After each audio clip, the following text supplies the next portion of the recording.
আমি আগেও বলেছি, এখনো বলছি, ফখরুল সাহেবের বাসায় আমি আছি। যেখানে যাবেন শুধু ফখরুল সাহেবকে বলবেন ফোন দিয়ে যে কাউয়া কোথায়, তাকে ধরেন আমাকে পাবেন। এক্সেলেই রাখেন আমাদের, আমার বন্ধু সে। না না, ফখরুল সাহেব তো বলছে যে কাদের সাহেব কোথায় গেলেন, আপনি বাসায় তো আসলেন না। তো ফখরুল সাহেব তো বললো যে উনি বাসায় আসে নাই।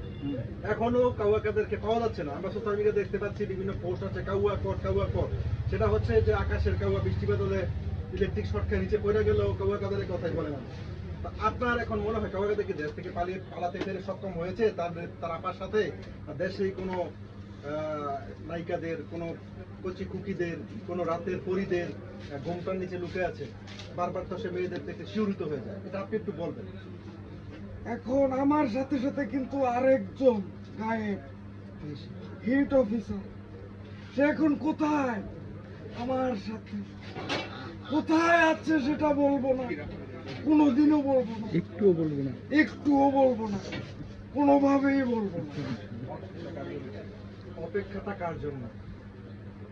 হ্যাঁ, আপনার অপেক্ষাটা কার জন্য? আচ্ছা, ইডেন কলেজের মেয়েকে দেখে যে আপনি শিহরিত হয়েছিলেন, সেই শিহরণটা নিয়ে একটু বলবেন। অপেক্ষাটা কার জন্য? সেই কাহিনীটা বলতে গেলে আমার দাঁড়িয়ে যান, শরীরের লম্বা।